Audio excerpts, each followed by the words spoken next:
And now for something completely different. This time I'm gonna try to build an entire army in a weekend, because why not? The idea or the inspiration came from some YouTube videos, as you might expect, and there were some people who have some sort of challenge, and I thought, well, maybe I should just give it a try, and yeah, I was interested in the whole thing anyway, so why not? And so I bought this box here, the big one, and some additional figures, like this one here is called Het.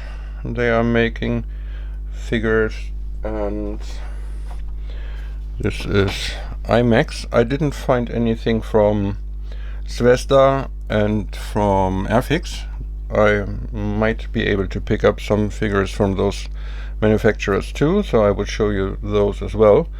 For now it's Italieri and these two, and we should have a look into the boxes and how the models look like, and then I will show you how to make an entire war game in a weekend.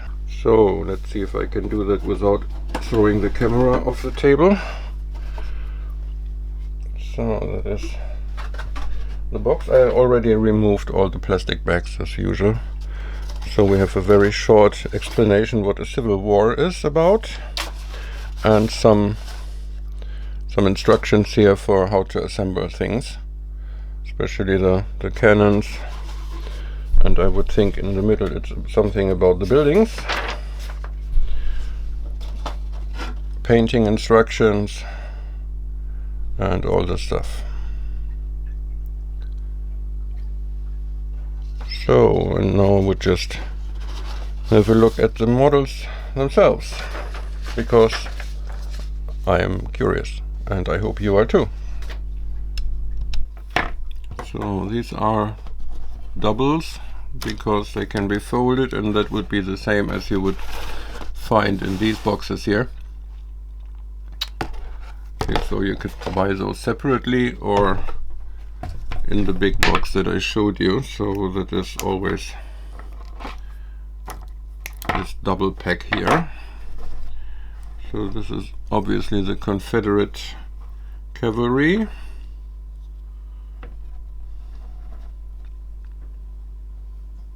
Let's see if I can get a little bit closer.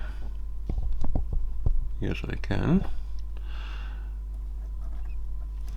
So you can see there are a lot of nice details on those models, and they are molded pretty well. There's not too much flesh, not too much cleaning up,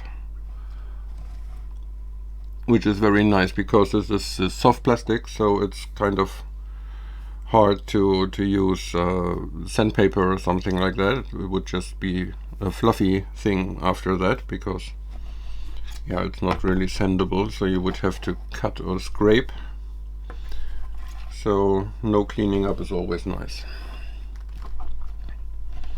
Lots of horses, and let's have a look at those people here.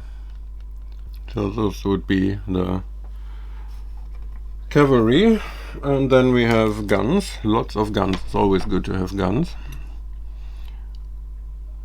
with a little limber somewhere included, and this is one big mortar here for this siege weapon, and some of those normal field artillery pieces. And here we have the crew, and yeah, this one here is probably where the mortar is going to be mounted. So, and here we have another gun, and those horses, that poor animals have holes in their sides here, so that's probably where the whole limber and all those ropes and stuff are going to be mounted, which we can see here, those thingies.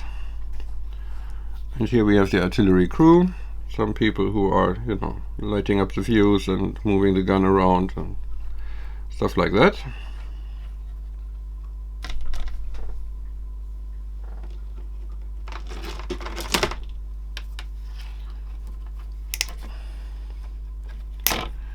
And here are the troops.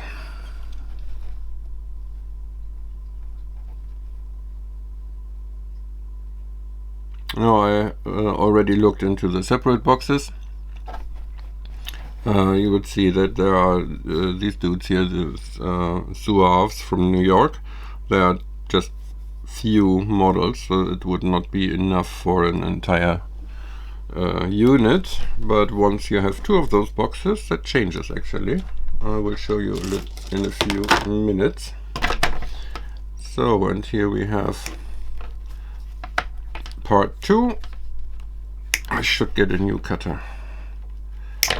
So, more of those people, including the flag. And once more.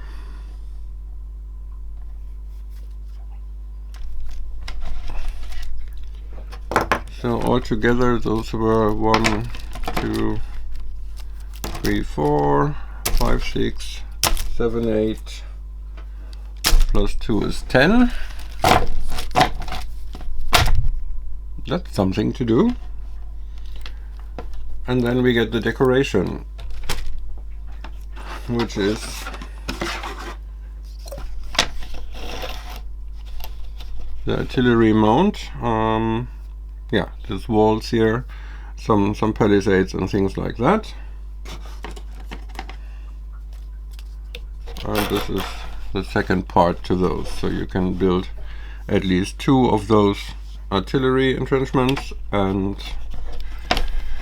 the question is if you would use those anywhere, but at least they can be on a battlefield. I would tell you later why that is. And last but not least, the buildings. So this is this laser cut thing. I have never seen things like that actually, to be honest, and I have no idea how that works, but I'm sure there's a way to find out. So let's look at some of those figures a little bit more in detail. If you look at the flag and all the stuff that, all the details, you can see they do have a belt and a belt buckle. They have buttons on their clothing. They do have faces. So they are really nicely molded. And why do I say that? Because I will show you the others. This is one of the IMAX figures. And you can see it is, well, not exactly the same. They don't really have faces, and yeah, the whole thing, it's not so detailed and not so clear. Yeah, you would have hard times to find buttons on these models, and yeah, surely not something you would want to paint, I would think.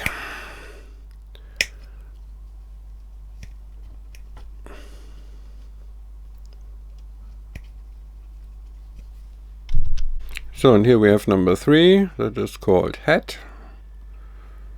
And it is, as you can read, the command figures, just Civil War, so okay. I mean, yeah, they had kind of the same uniforms, at least from the cut, so can exchange those.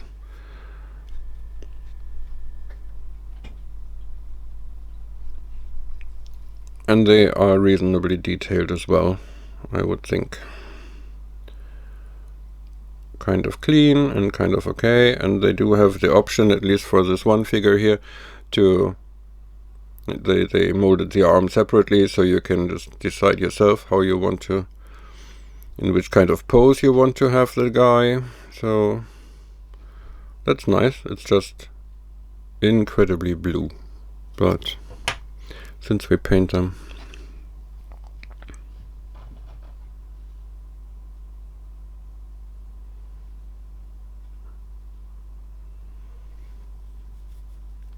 Still not as crisp as the other ones, the Italieri ones, but this is kind of okay. And once more, these dudes here, come on, focus please. Not so much. So as I said before, it is not about the beautiful figures, it is more about getting play pieces on the table. And these are again those figures from, what was it called, IMAX, which are not so detailed and don't have real faces. And still, if you would just have them in a group, that is how this whole army thing works in terms of how it looks nice. If you have one single model and there is a lot of flash on it and it's not really detailed or something, then one figure would look nasty. But if you have this group here and information and everything, they just look a lot better simply because of the formation and the masses. So in that perspective, I would think it's alright. Still, this dude here with his weird stripe on the hat, that's kind of unnecessary. And these are the horses from the IMAX Confederate artillery set or something like that. Very depressed horses, and they don't have ears. I mean, poor animals compared to those.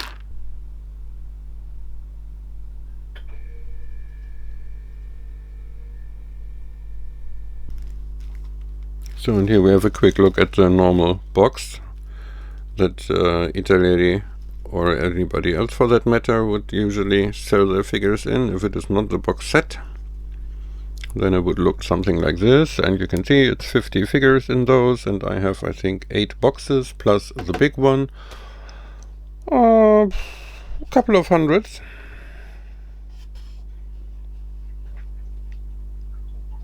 So it's gonna be a busy weekend, I would think.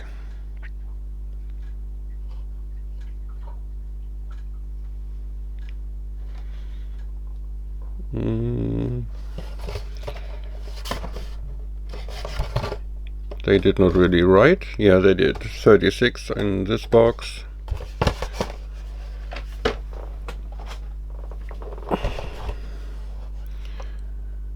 Confederate infantry, 25 millimeters. Oh, they actually have the 2 different scales on this one. It's 172 or 25 millimeters. The box art is just great.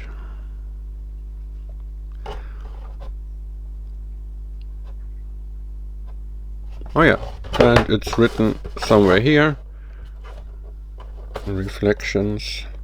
49 figures in different poses. Yes, that's cool.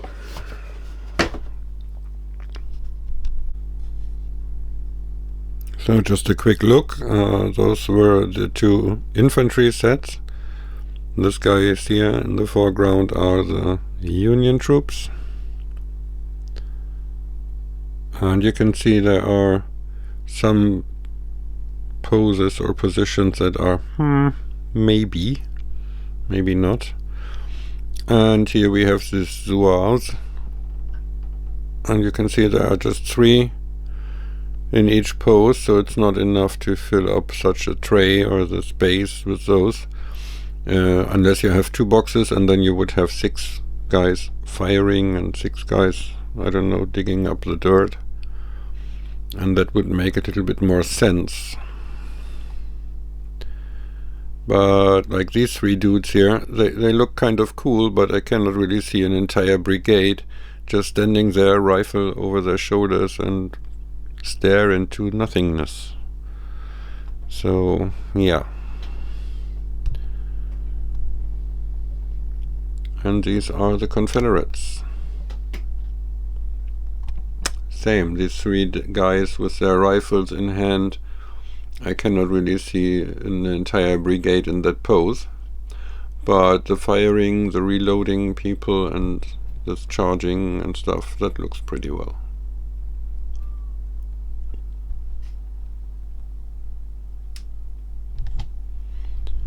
So those were 2 double sprues. Just a couple of hundreds to go.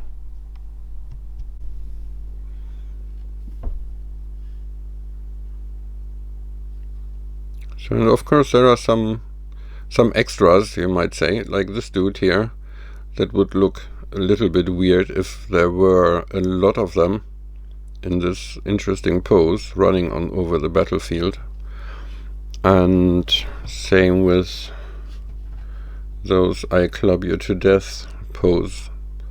And those crawling guys here, there are some more that are actually firing their guns. Yeah, it is supposed to be a formation. We would look into that a little bit later.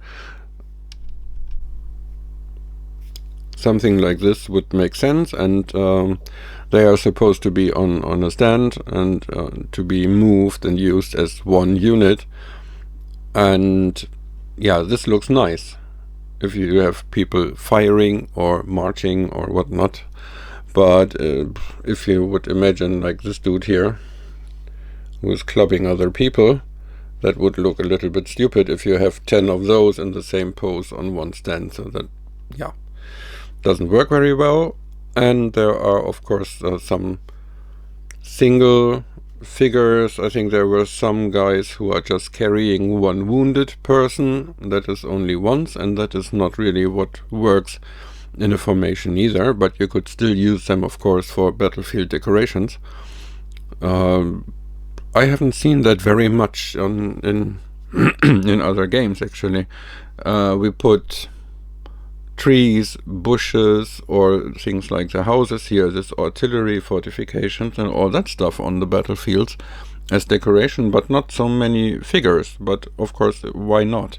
You could have the artillery position somewhere and this limber or the hospital somewhere with people carrying around wounded guys just around the buildings, just as you would use other stuff to make the whole thing look a little bit more interesting.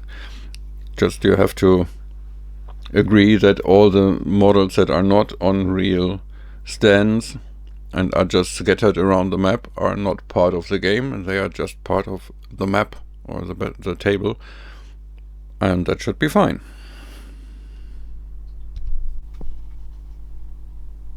So now I'm trying to get an idea how to lay out the whole thing.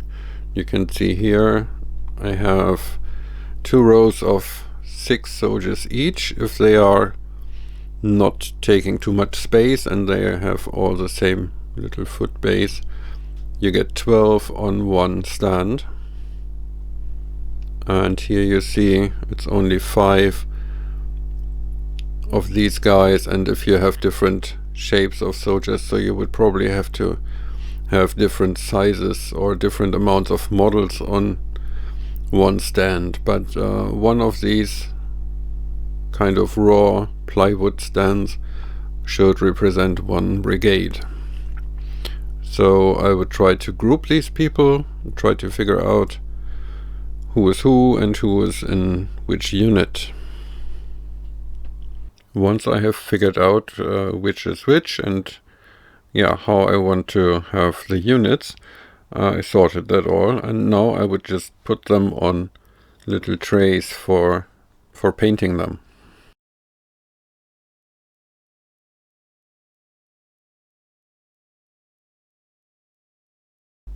So here we see the artillery.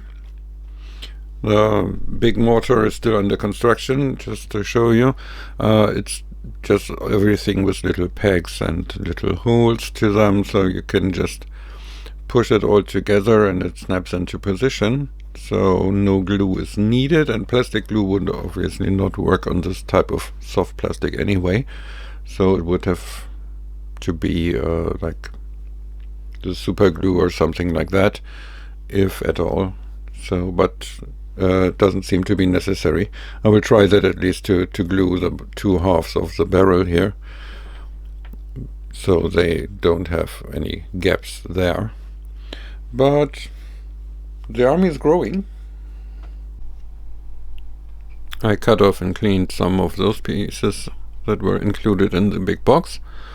Yeah, I would just go and spray paint them, just so, you know, so they can have a different tone. But I would probably not use them right now, and I would leave them in this way, because it's still flexible. You can arrange them the way you want and paint them the way you want. If you have an idea where to use it, then of course just, well, paint them according to whatever diorama or things you are planning, or just leave them like that, and then you can have them flexible and rearrange them anytime you like and have something new, a new battle board or whatever, so you could just use them there.